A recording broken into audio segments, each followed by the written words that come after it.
हरे कृष्णा। जयद्रथ को भागते देख अर्जुन ने उसके सैनिकों के संहार में लगे हुए भीमसेन को रोका। अर्जुन बोले, जिसके अत्याचार से हम लोगों को ये दुस्सह क्लेश सहन करना पड़ रहा है, उस जयद्रथ को मैं इस समर भूमि में देखता ही नहीं हूँ। भैया, आपका भला हो, आप जयद्रथ की खोज करें। इन निरीह सैनिकों को मारने से क्या लाभ? यह कार्य तो निष्फल दिखाई देता है, अथवा आप इसे कैसा समझते हैं? वैशंपायन जी कहते हैं, जन्मेजय, बुद्धिमान अर्जुन के ऐसा कहने पर बातचीत में कुशल भीमसेन ने युधिष्ठिर की ओर देखकर कहा, राजन, शत्रुओं के प्रमुख वीर मारे जा चुके हैं और बहुत से सैनिक सब दिशाओं में भाग गए हैं। अब आप द्रौपदी को साथ लेकर यहाँ से आश्रम को लौटिए। महाराज, आप नकुल, सहदेव तथा महात्मा धौम्य के साथ आश्रम पर पहुंचकर द्रौपदी को सांत्वना दीजिए। मूर्ख सिंधुराज जयद्रथ यदि पाताल में भी घुस जाए अथवा इंद्र भी उसके सारथी या सहायक होकर आ जाएं, तो भी आज वह मेरे हाथ से जीवित नहीं बचेगा। युधिष्ठिर बोले, महाबाहो, सिंधुराज जयद्रथ यद्यपि अत्यंत दुरात्मा है, तथापि बहन दुशाला और यशस्विनी माता गांधारी को स्मरण करके उसका वध न करना। वैशंपायन जी कहते हैं, जन्मेजय, युधिष्ठिर की यह बात सुनकर द्रौपदी की सारी इंद्रियां व्याकुल हो उठी। वह लज्जावती और बुद्धिमती होते होने पर भी भीमसेन और अर्जुन दोनों पर कुपित होकर बोली, यदि आप लोगों को मेरा क्रिया करना है तो उस नराधम को अवश्य मार डालिए। वह पाप दुर्बुद्धि जलंध जयद्रथ सिंधु देश का कलंक और कुलंगार है, जो अपनी पत्नी का अपहरण करने वाले तथा राज्य को हड़पने वाले हों। ऐसे शत्रुओं को युद्ध में पाकर वह प्राणों की भीख मांगे तो भी उसे किसी तरह जीवित नहीं छोड़ना चाहिए। द्रौपदी के ऐसा कहने पर दोनों नरश्रेष्ठ जिस ओर जयद्रथ गया था उसी ओर चल दिए और राजा युधिष्ठिर द्रौपदी को लेकर पुरोहित धौम्य के साथ आश्रम चल पड़े। उन्होंने आश्रम में प्रवेश करके कहा, बैठने के लिए आसन और स्वाध्याय के लिए बनी हुई पर्णशाला में सब वस्तुएं इधर उधर बिखरी पड़ी थी। मार्कंडेय आदि ब्रह्मऋषि वहां इकट्ठे हो रहे थे। वे सब ब्राह्मण एकाग्रचित हो द्रौपदी के लिए बार बार शोक कर रहे थे। इतने में ही पत्नी सहित परम बुद्धिमान युधिष्ठिर अपने भाइयों के बीच में होकर चलते हुए वहां आ पहुंचे। सिंधु और सौवीर देश के शत्रुओं को जीतकर महाराज लौटे हैं और द्रौपदी ने भी पुनः आश्रम में प्रवेश किया है, यह देखकर उन ऋषियों को बड़ी प्रसन्नता हुई। उन ब्राह्मणों से घिरे हुए राजा युधिष्ठिर वहीं बैठ गए और भामिनी कृष्णा नकुल सहदेव के साथ आश्रम के भीतर चली गई। इधर भीमसेन और अर्जुन ने जब सुना कि हमारा शत्रु जयद्रथ एक कोस आगे निकल गया है, तब वे स्वयं अपने घोड़ों को हाँकते हुए बड़े वेग से उसके पीछे दौड़े। वहां वीर पुरुष अर्जुन ने एक अद्भुत पराक्रम दिखाया। यद्यपि जयद्रथ के घोड़े एक कोस आगे निकल गए थे, तो भी उन्होंने दिव्यास्त्रों से अभिमंत्रित बाणों द्वारा उसे दूर से ही मार डाला। अर्जुन दिव्यास्त्र से संपन्न थे, संकट काल में भी घबराते नहीं थे, इसीलिए उन्होंने वह दुष्कर कर्म कर दिखाया। तत्पश्चात वे दोनों वीर भीम और अर्जुन जयद्रथ के पीछे दौड़े। वह अकेला तो था ही, घोड़ों के मारे जाने से अत्यंत भयभीत भी हो गया था। उसके हृदय में व्याकुलता छा गई। सिंधुराज अपने घोड़ों को मारा गया देख और अलौकिक पराक्रम कर दिखाने वाले अर्जुन को आता जान अत्यंत दुखी हो गया। अब उसमें केवल भागने का उत्साह रह गया था, अतः वह वन की ओर भागा। सिंधुराज को केवल भागने में ही पराक्रम दिखाता देख महाबाहो अर्जुन उसका पीछा करते हुए बोले, राजकुमार लौटो, तुम्हें पीठ दिखाकर भागना शोभा नहीं देता। अपने सेवकों को शत्रुओं के बीच छोड़कर कैसे भागे जा रहे हो? क्या इसी बल से तुम दूसरे की स्त्री को बलपूर्वक हर कर ले जाना चाहते थे? अर्जुन के इस प्रकार कहने पर भाग ठहरो ठहरो कहने पर वह रुका तो नहीं, भागता रहा और अर्जुन भी पीछे पीछे दौड़ पड़े। उस समय दयालु अर्जुन ने कहा, अरे रुक जाओ। अर्जुन भीम से बोले, भैया इसको जान से ना मारना। इस प्रकार श्री महाभारत वन पर्व के अंतर्गत द्रौपदी हरण पर्व में जयद्रथ पलायन विषयक 271वां अध्याय पूर्ण हुआ। वैशंपायन जी आगे कहते हैं, जन्मेजय, भीम और अर्जुन दोनों भाइयों को अपने वध के लिए तुले हुए देख जयद्रथ बहुत दुखी हुआ और घबराहट छोड़कर प्राण बचाने की इच्छा से तुरंत तीव्र गति से और भागने लगा। उसे भागते देख अमर्ष से भरे हुए महाबली भीम भी रथ से उतर गए और बड़े वेग से दौड़कर उन्होंने उसके केश पकड़ लिए। तत्पश्चात भीम ने उसे ऊपर उठाकर धरती पर पटक दिया और उसे रौंदने लगे। फिर उन्होंने राजा जयद्रथ का सिर पकड़कर उसे कई थप्पड़ लगाए। इतनी मार खाकर भी वह अभी जीवित ही था और उठने की इच्छा कर रहा था। उसी समय महाबाहु भीम ने उसके मस्तक पर एक लात मारी। इससे वह रोने चिल्लाने लगा। तो भी भीमसेन ने उसे गिराकर उसके शरीर पर अपने दोनों घुटने टेक दिए और घूंसों से मारने लगे। इस प्रकार बड़े जोर से मार पड़ने की पीड़ा से राजा जयद्रथ मूर्छित हो गया। इतने पर भी भीमसेन का क्रोध कम नहीं हुआ। यह देखकर अर्जुन ने उसे रोका और कहा, कुरुनंदन, दुशाला के वैधव्य का ख्याल करके महाराज ने जो आज्ञा दी थी उसका तो विचार कीजिए। भीमसेन ने कहा, इस नराधम ने क्लेश पाने के अयोग्य द्रौपदी को कष्ट पहुंचाया है, अतः अब मेरे हाथ से इस पापाचारी जयद्रथ का जीवित रहना ठीक नहीं है। परंतु मैं क्या कर सकता हूँ। राजा युधिष्ठिर सदा दयालु ही बने रहते हैं और तुम भी अपनी बाल बुद्धि के कारण ऐसे कामों में सदा बाधा पहुंचाया करते हो। ऐसा कहकर भीमसेन ने जयद्रथ के लंबे लंबे बालों को अर्धचंद्राकार बाण से मूंड कर 5 चोटियां रख दी। उस समय वह भय के मारे कुछ भी नहीं बोल पा रहा था। तदंतर कटु वचनों से सिंधुराज का तिरस्कार करते हुए भीम ने कहा, अरे मूढ़, यदि तू जीवित रहना चाहता है तो जीवन रक्षा हेतु मेरा ये वचन सुन। तू राजाओं की सभा समितियों में जाकर सदा अपने को महाराज युधिष्ठिर का दास बताया कर।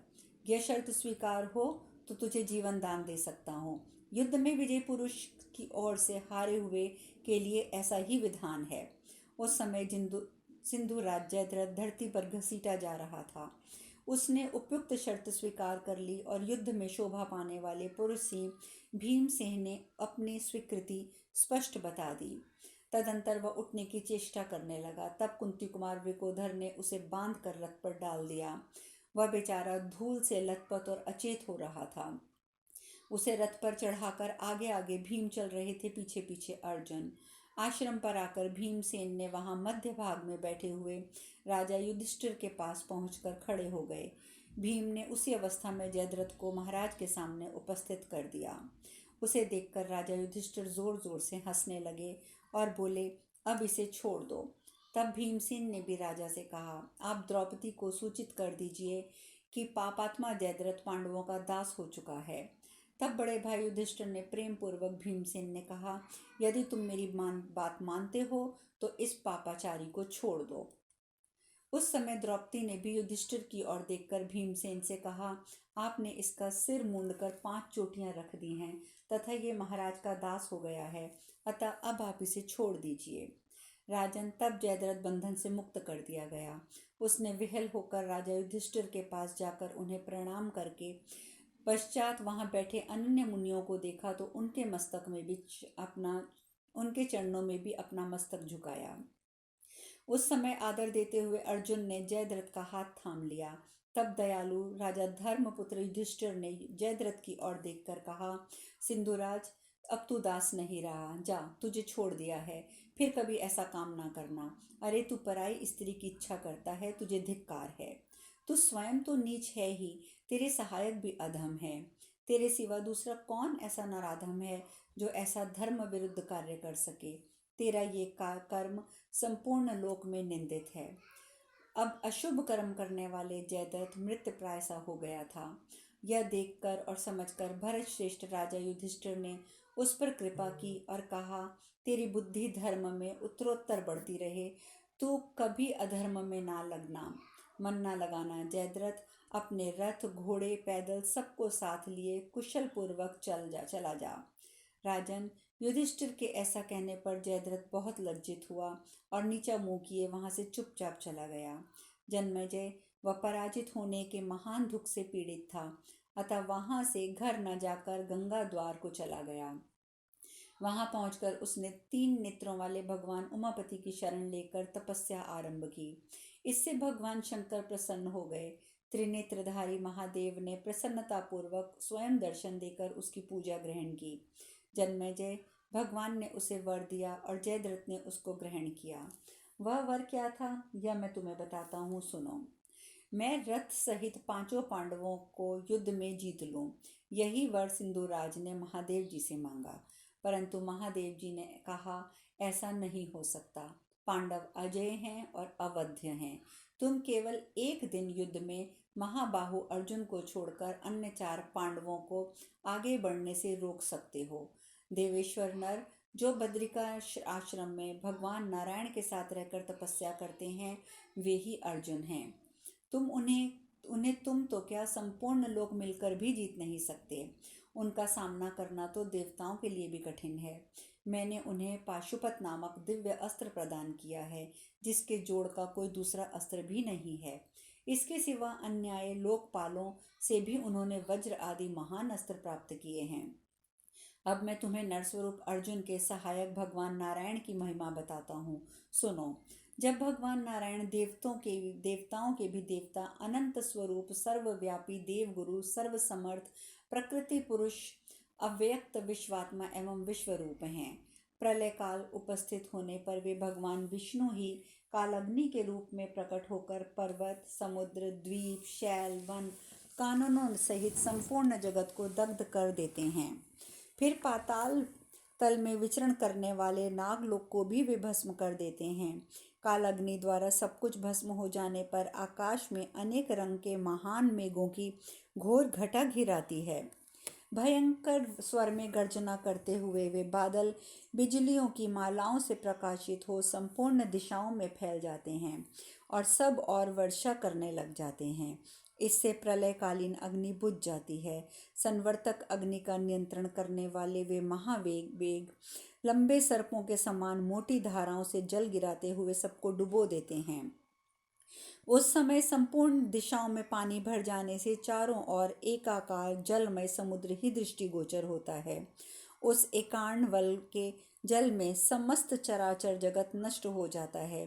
चंद्रमा, सूर्य और वायु भी विलीन हो जाते हैं। ग्रह और नक्षत्रों का अभाव हो जाता है। 1000 चतुर्युगी समाप्त होने पर उपयुक्त एकार्ण वन में जल में यह पृथ्वी डूब जाती है। तत्पश्चात नारायण नाम से प्रसिद्ध भगवान श्री हरि उस एकांड जल में शयन करने के हेतु अपने लिए निशा कालोचित अंधकार तमोगुण से व्याप्त महारात्रि का निर्माण करते हैं। उन भगवान के सहस्त्रों नेत्र, सहस्त्रों चरण, सहस्त्रों मस्तक हैं। वे अंतर्यामी पुरुष हैं और इंद्रियातीत होने पर भी शयन करने की इच्छा से उन शेषनाग को अपना पर्यंक बनाते हैं, जो सहस्त्रों फणों के विकटाकार दिखाई देते हैं। वे शेषनाग 1 सहस्त्र प्रचंड सूर्यों के समूह की भांति अनंत और असीम प्रभा धारण करते हैं। उनकी कांति कुंद, पुष्प, चंद्रमा, मुक्ताहार, गोदुक्त, कमलनाल तथा कुमुद कुसुम के समान उज्जवल है। उन्हीं की शैया बनाकर भगवान श्री हरि शयन करते हैं। तत्पश्चात सृष्टि काल में सत्व गुण के अधिवक्य से भगवान योग निद्रा से जाग उठते हैं। जागने पर उन्हें ये समस्त लोक सूना दिखाई देता है। महर्षिगण भगवान नारायण के संबंध में यहाँ इस श्लोक का उदाहरण दिया करते हैं। जल भगवान का शरीर है, इसीलिए उनका नाम नार सुनते हैं।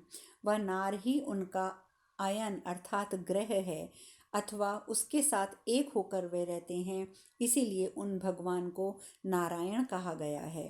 तत्पश्चात प्रजा की सृष्टि के लिए भगवान ने चिंतन किया। इस चिंतन के साथ ही भगवान की नाभि से सनातन कमल प्रकट हुआ। उस नाभि कमल से चतुर्मुख ब्रह्मा जी का प्रादुर्भाव हुआ। उस कमल पर बैठे हुए लोक पितामह ब्रह्मा जी ने सहसा संपूर्ण जगत को शून्य देखकर अपने मानस पुत्र के रूप में अपने ही जैसे प्रभावशाली मरीचि आदि 9 महर्षियों को उत्पन्न किया। उन महर्षियों ने स्थावर जंगम रूप संपूर्ण भूतों की तथा यक्ष, राक्षस, भूत, पिशाच, नाग और मनुष्यों की सृष्टि की। ब्रह्मा जी के रूप से भगवान सृष्टि करते हैं। परम पुरुष नारायण रूप से इनकी रक्षा करते हैं और रुद्र स्वरूप में सबका संहार करते हैं। इस प्रकार प्रजापालक भगवान की ये 3 अवस्थाएं हैं। सिंधुराज, क्या तुमने वेदों में पारंगत ब्रह्म ऋषियों के मुख से अद्भुत कर्मा भगवान विष्णु के चरित्र को नहीं सुना है? समस्त भूमंडल सब ओर से जल में डूबा हुआ था। उस समय एकांड वन में उपलक्षित एकमात्र आकाश में पृथ्वी का पता लगाने के लिए भगवान इस प्रकार विचर रहे थे जैसे वर्षा काल की रात में जुगनू सब और उड़ता फिरता है। वे पृथ्वी को कहीं स्थित रूप में स्थापित करने के लिए उसकी खोज कर रहे थे। पृथ्वी को जल में डूबी देखकर भगवान ने मन ही मन उसे बाहर निकालने की इच्छा की। वे सोचने लगे, वे कौन सा रूप धारण करके मैं इस पृथ्वी को का जल से उद्धार करूं। इस प्रकार मन ही मन चिंतन करके उन्होंने दिव्य दृष्टि से देखा कि जल में क्रीड़ा करने के योग्य तो वराह स्वरूप है, अतः उन्होंने उसी रूप का स्मरण किया। वेद तुल्य वैदिक वाण्डम्य वराह रूप धारण करके भगवान ने जल के भीतर प्रवेश किया। उनका वह विशाल पर्वताकार शरीर 100 योजन लंबा था, 10 योजन चौड़ा था। उनकी दाढ़ें बड़ी तीखी थी। उनका शरीर दैदीप्यमान हो रहा था। भगवान का कंठ स्वर महान मेघों की गर्जना के समान गंभीर था।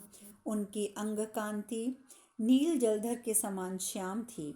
इस प्रकार यज्ञ वारा रूप धारण करके भगवान ने जल में प्रवेश किया और एक ही दांत से पृथ्वी को उठाकर उसे अपने स्थान पर स्थापित कर दिया। तदंतर महाबाहु भगवान श्री हरि ने एक अपूर्व शरीर धारण किया, जिसका आधा अंग तो मनुष्य का था, आधा अंग सिंह का। इस प्रकार नरसिंह रूप धारण करके हाथ से हाथ का स्पर्श किए हुए दैत्यराज हिरण्यकश्यपु की सभा में गए। दैत्यों के आदि पुरुष और देवताओं के शत्रु दितिनंदन हिरण्यकश्यपु ने उस अपूर्व पुरुष को देखकर क्रोध से आंखें लाल कर ली। उसने एक हाथ में शूल उठा रखा था। उसके गले में पुष्पों की माला शोभा पा रही थी। वह वीर हिरण्यकश्यपु ने, जिसकी आवाज़ मेघ के समान थी, जो नीले मेघों के समूह जैसा श्याम वर्ण था। अब शेष कथा कल। हरे कृष्णा, हरे कृष्णा, हरे कृष्णा।